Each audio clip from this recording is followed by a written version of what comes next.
quality shirt makers. Symphony, India ko rakhe cooler.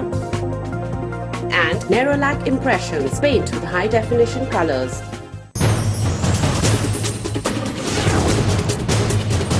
CNBC TV 18, celebrating 15 years of leadership.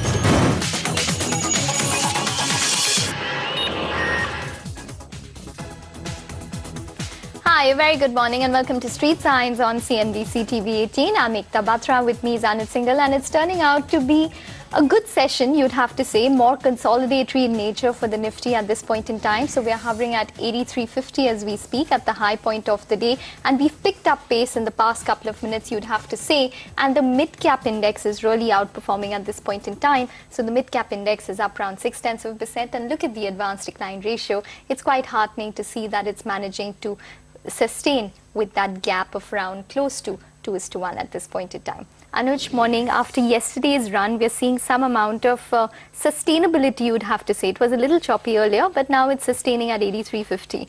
Are you more convinced?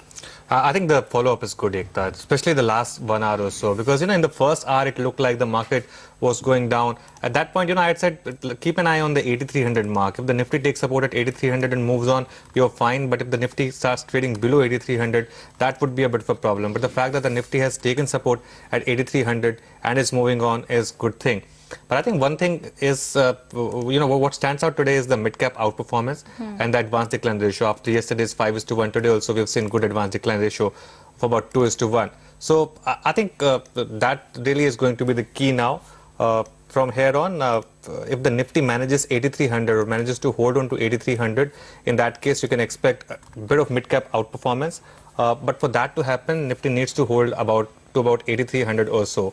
If that doesn't happen, in that case, maybe the mid-cap stocks slip. But 8300 is the level to watch out for. Large cap stocks may take a bit of a breather. The fact that many mid-cap stocks are 30 to 60% off their previous highs, that gives you an indication that if the market is stable, maybe the mid-cap stocks will do well.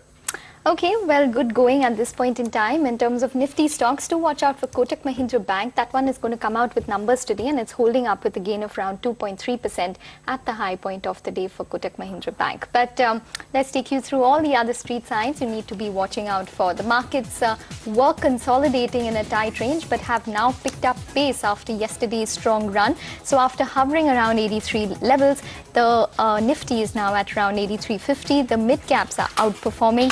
The rupee had fallen, reopening after a long break, tracking its Asian peers. Globally, Asian markets are mixed and Brent crude prices hover around $66 per barrel.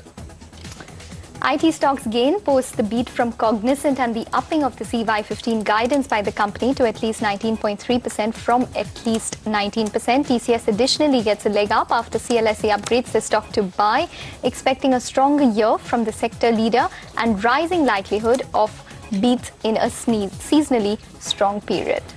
Sun Pharma gains after its subsidiary Taro hike prices. Credit Suisse maintains outperform as the stock looks attractive at 11 times FY16 EPS, and the new set of price increases will boost EBITDA by 4%.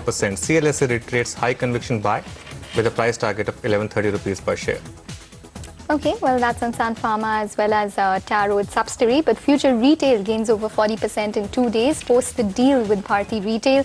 JP Morgan says the deal will provide the company with improved geographic reach, particularly in North India, and could lead to synergies, some cost savings on both front and back end. SKS Micro surges on a strong quarter with a 47.7% growth in NII and 50% growth in profit. Company maintains its asset quality with gross NPLs of 0.1%. Kotak expects SKS growth trajectory to remain strong, and improving productivity and higher ticket size will support its profitability. They remain positive on the business, and likely conversion to a bank, if granted a license, provides an upside. And Siemens is under pressure as HSBC maintains its reduced rating with a target price of 624 rupees on the stock, as they believe the current low visibility puts FY16-17 earnings growth at risk, though the management expects industrial capex cycle to kickstart over the next 6 to 12 months. Okay, well, let's also apprise you of what you'll get to see on Street Science this Tuesday. First up, we have some market perspective, which is lined up with R. Shankar, Head of Institutional Equities at Prabhudas Lilladher. On our corporate corner today, we have a whole host of numbers that we'll be tackling. So, May Shivankar, MD Shriram Transport, will be joining in. Mithun Chittilapalli, the MD of V-Guard Industries, and C. Elango, the MD of Canfin Homes. They all three companies will be talking about the quarterly performance. As always, we have FNOQs lined up with Krish Subramaniam of Altmount Capital, and T. Gyanashekhar of Comtrends Research will talk to us about the commodity space. Okay, time to welcome our market guest then. R. Shankar joins in from Prabhudas Lilladher. Shankar, hi, good morning. Good morning. It's been quite volatile for the market over the last few days, but are you getting a sense that the market may have found a bit of a near-term bottom, or would it be too early to take that call? I think the very fact that the market has corrected from 8,900 all the way down, which went down to as low as 8,100, and then finding somewhat of a bounce back, tells you that, okay, the initial pain is already over. So probably now, from now on, it will start to look at what is the kind of guidances which is coming, the commentaries which is coming from a lot of companies, and everybody has gone back to believing that no, probably you may not see even the first quarter the economic recovery which was expected to be there in FY15 to start seeing, and it will move to FY16, second quarter of FY16. So, people will be, or the investors will be looking to hear on the commentary and then take a call. Okay, Sri Shankar, hi, good to see you in today. Wanted your thoughts on the NBFC space. We saw SKS Micro react quite positively to its numbers, but say Shriram Transport is under pressure, still reacting to the equipment finance business. What's your sense on both these stocks? On in general, anything that you like within the NBFC space that you would recommend? Okay, let me first say that SKS Finance Micro is not something in our active coverage list. Okay. But having said that, if you look at SKS Micro, it has had its problems earlier. So probably you've seen a lot of the pressure on the stock, a lot of pressures on all those things behind it. Whereas in Shriram Transport Finance, on a standalone basis, company's performance was quite robust. Where the problems have come in the CE, that's construction equipment business, where the asset quality deteriorated, costs went, credit costs went up, and you saw as a consolidated number, it disappointed.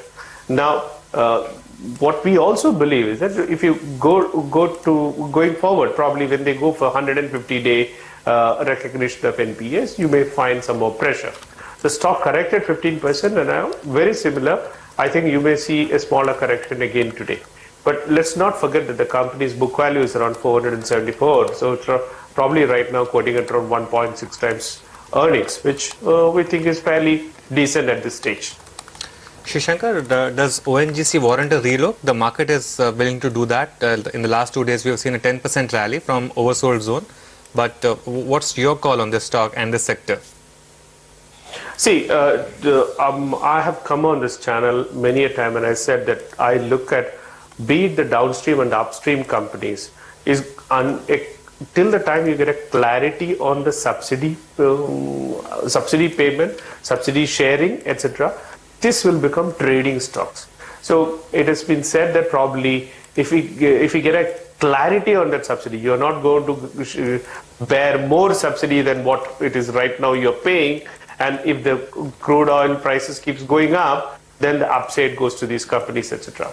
So now you have to look at from that angle. Now, other than that, I wouldn't say that it's going to be a strong game or anything, unless a clear clarity on subsidy sharing comes in. Sri Shankar, how would you view the IT space? Anything that you like from any of the frontline IT stocks now? See, we like the IT space, and we continue to believe that in the IT space is one area where you probably should see a lot more gains or values coming into the picture and the growth coming in, because it's not based on the domestic economy per se. But what our analyst has been highlighting and pointing out is that there are companies where who has had large amount of share in the energy business has actually suffered. because energy has not done very well, and you actually see these companies having a lot of problems on the energy business wherever they were involved in. Now, we like in our topics, we have Infosys, TCS, a large number of IT companies in our topics, and we continue to like that IT space. And let's even not forget that should we see a correction happen, a currency depreciating, these are the guys who are going to benefit. But it's a different issue that many of them came out in the quarter, gave a profit warning at the beginning of the quarter, and these stocks have actually corrected quite sharply. And the correction actually offers a lot of value right now. What about auto names, Srishankar? We've seen quite a bit of correction there as well, whether it's two-wheelers or four-wheelers, except Maruti, of course. That's been a different story altogether.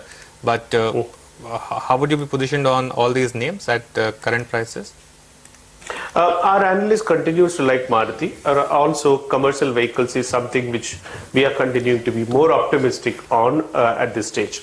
Let's not forget that the market itself has corrected from the top by around roughly 10%. So that correction invariably will be seen in the kind of across the board and across the sectors as well. Okay. Well, Srishankar, your thoughts in terms of the PSU banks? You can't get away from the fact that a lot of them will be coming out with their numbers quite soon, or at least the top three, SBI, Bank of Baroda, as well as PNB from the Nifty space. Your sense in terms of what we could expect this quarter, and maybe valuations are looking quite lucrative for the likes of PNB, which is sub 1 times price to book? Yeah, I mean, what I want to say, you actually said it. So the valuations look extremely attractive. And the key question is, all those corporate debt restructuring that you have to do, CDR, for many of the trust accounts had to be done before 31st of March 2015. So the general expectations is that in many of the PSU banking space, you will actually see all those trusts actually bunching up in Q4. And if it bunches up in Q4, the profitability numbers for Q4 may not be good, but what will be interesting to note is how is the pipeline looking in terms of an asset quality, what are the credit costs, etc. going forward. That's number one. Number two, why it's so important? Because if you look at the private sector banks, mostly they have been able to go along with the guidance in terms of what are going to be the credit costs. Are we going to see increased levels of credit costs or surprises coming up? Private banks have been invariably been able to manage that guidance, the performance within the guidance that they have given. Whereas in the public sector banks, what we have seen is the surprises comes every quarter. So whether those surprises are going to get stopped right now, or which will actually give a feeling to the entire investors, whether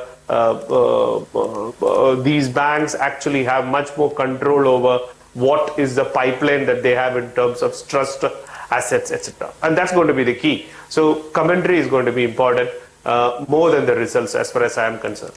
Okay. All right, Srishankar, we leave it on that note. Any disclosures? I do not hold any stocks in this, anything that we discussed.